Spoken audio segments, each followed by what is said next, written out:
Alright guys, welcome back. Today I thought I'd go through some stuff to just get your average person started into lure fishing. Whether you wanted to try and start with flathead, which most people do because they're a bit easy to learn on, and then we might progress into some brim and some bass stuff from there.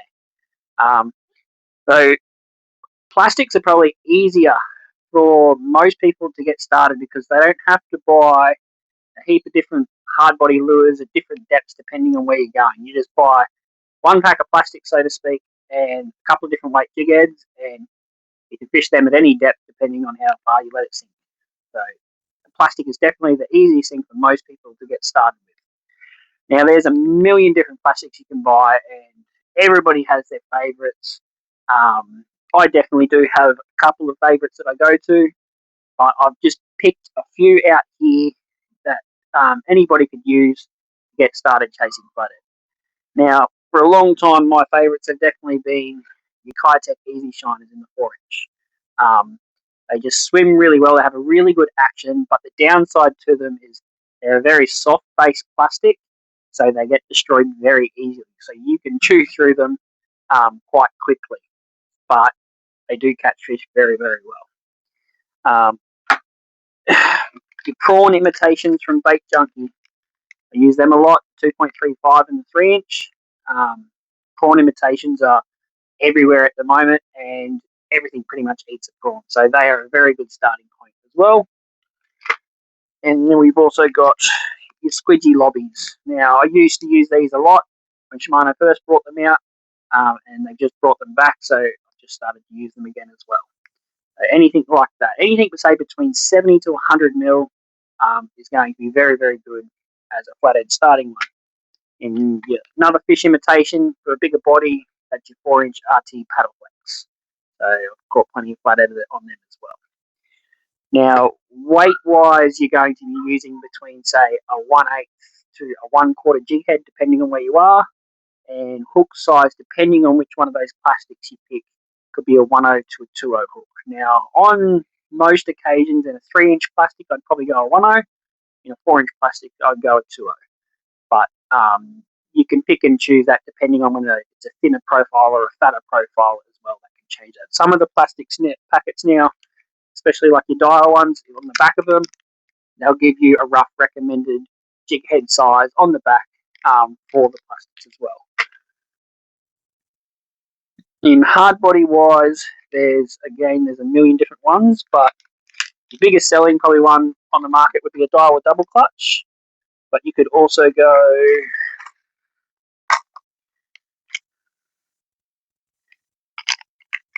things like your Baramba Lures Bundy Bros.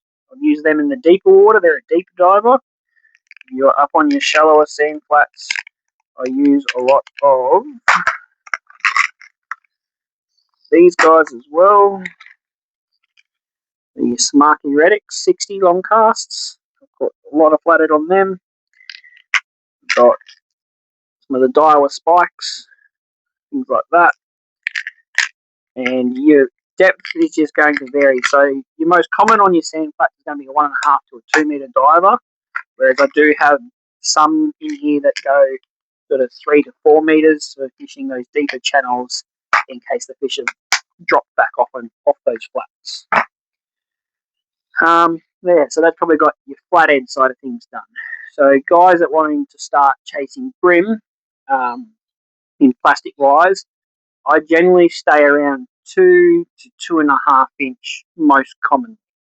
My most common plastic is probably going to be the 2.35 inch Bait Junkie prawn,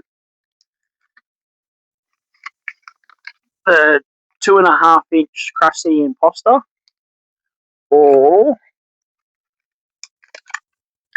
the Power Bait Power Shrimp in 2-inch. They're probably my 3 most common plastics I use for chasing brim. Jig head weight for brim can vary a lot for me, I should say, depending on where I am. It could be anything from 1/20th to a 1/4 ounce jig head, and then hook size could be anything from a size 4 to a 1/0 if it was in a bigger 2.5 inch plastic. And that again, that can just depend on where you are. So if you were in, a, say, a 2-inch plastic in a typical prawn shape like that, you might be using a number 2 at a guess. Um, so yeah, on this one, it recommends a number 2.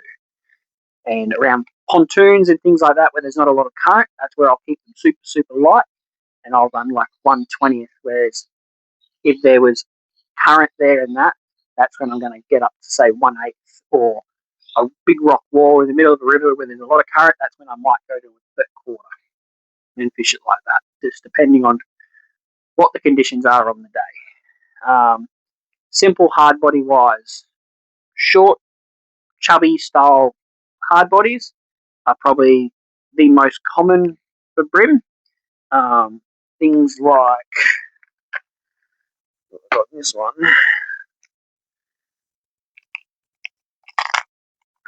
That there's just a little fishcraft one, just a short chubby. So again, your depths are going to vary between your shallow, mid, and deep runners. So that's pretty much like 0.8 of a meter to maybe a 1.2 to a 2 meter diver, and that's going to depend on where you are. This year, I have been throwing a lot of the Samaki 40 long casts, and I've been getting a fair few good bream on them. But you've also got Jackal Chubbies, use a lot of them. There's the other box.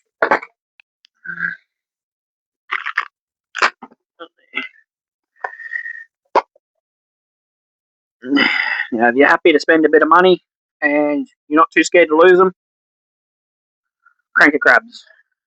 Yeah. We just did a session up at the Tweed, and me and a friend, we got a stack of bream, and it was all on cranker crabs. It was just a crab feeding day. I did throw plastics and I threw hard bodies, but every time we went back to the cranker crab, it was just fish almost every cast. It was really good. So, yeah, that's your main focus in hard bodies.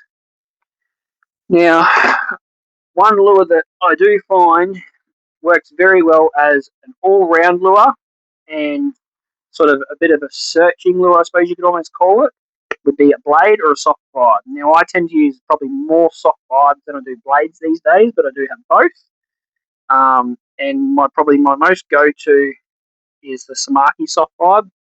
So I've got 70 mils and I've got the 85s. They're probably the two main sizes that I use. And on both these sizes, I've got anything from your bream, your flathead, to small Jew, grunter, pretty much everything, which is why I like to use them as just an all-round lure when you're just working over, say, a big reefy area or something like that. You can still use them off the bank across the flats. You've just got to work them a bit quicker, but it is easier to work them out of a kayak or out of a boat. So you can have soft vibe, say a 2-inch plastic for bream and a 3 or a 4-inch plastic for flathead. That would definitely be a very good way to start your fishing adventures and just get out of the water and have a crack at it. All right, now for my bass guys. So I do a lot of bass fishing on my local waters here. I do have a bass creek just here, I'm lucky enough. And I love to throw a lot of surface lures. I'm one of those people that get very stuck on surface, but there is a few other things you can use. So my favourite sort of probably surface frog would be the Bait Junkie Kicker Curly in the 3.2 inch. They float on the water. They don't sink into the water that as much, and I can just burn them or I can work them slow, and they work really, really good. I rig them on a weedless chinlock jig head, just so that way it locks up on the head of the plastic that bit more, and yeah, just burn them across the surface. In actual surface crawlers in hard bodies, my two favourites would be a Tiemco softshell cicada or your Jackal Suicune. Those guys there. Soft shells are in another box somewhere else, but they would be my two favourites. I do also have, that's a Head and Tiny Torpedo in a fizzer. I've got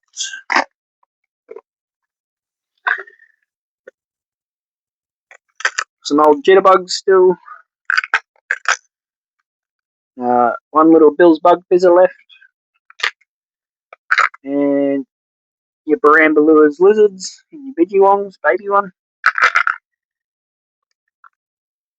and that one there for a bigger profile cicada. That's your Samaki Reddick cicada. Plastic wise, again we can use a mix of everything. But if I had to pick one plastic to take with me, it would probably be a 2.5 inch grub. I do use a motor oil colour a lot, and I generally rig them on beetle spin.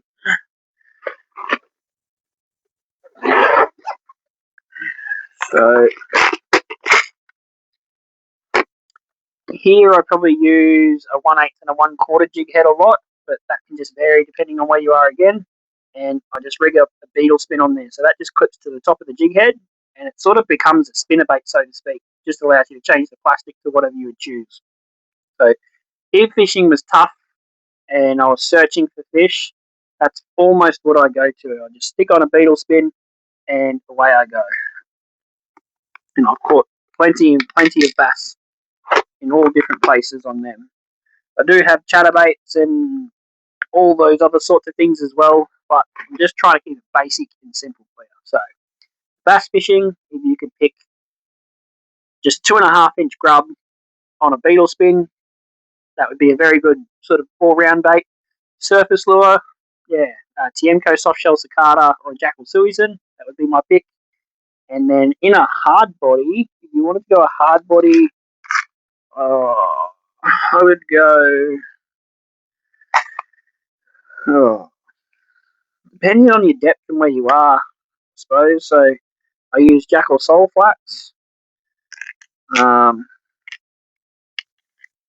got lead bombs. I've got 62 Bundy Bros from Barambaluas. And I use a lot of. Where is it? If you had a deep pocket of water, this is the Molex MX35. So these are real deep divers. So I crank these deep down in amongst trees and stuff like that. And I go from there. Alright, for those guys that just want to get in and start chasing dew, that can vary depending on whether you want to chase bigger dew off the rocks or if you're happy just chasing school dew in the river.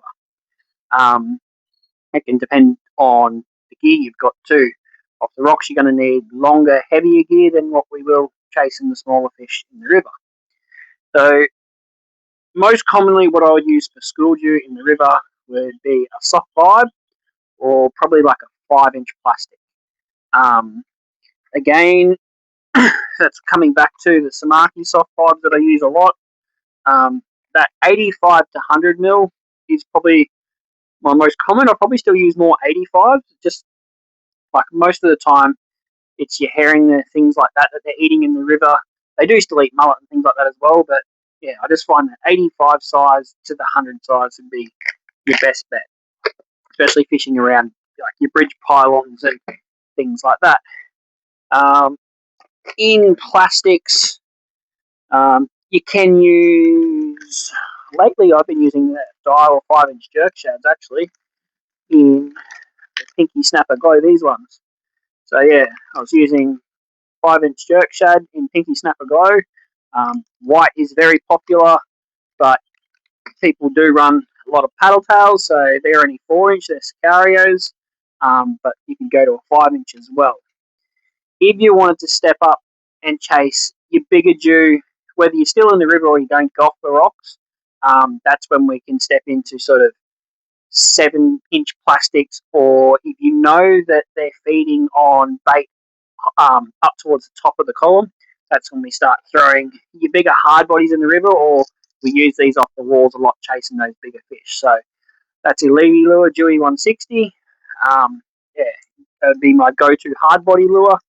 Otherwise, bigger plastics, got somewhere. I've been running the 7-inch RT shads. and I've been running, I think it was the quarter ounce 8.0, I think it was, VMC hooks, which you can also attach a treble stinger underneath. But there's a plethora of plastics and stuff out there that you can use, and just depending on where you are, whether you're fishing down deep or on a rock wall, or you're fishing higher up in that water column, as to the weight of your jig head you're going to use, and then just try and match the bait that's around. Sometimes I do that a lot. I could go throwing a big 7-inch plastic or a 9-inch plastic, hoping for that bigger fish.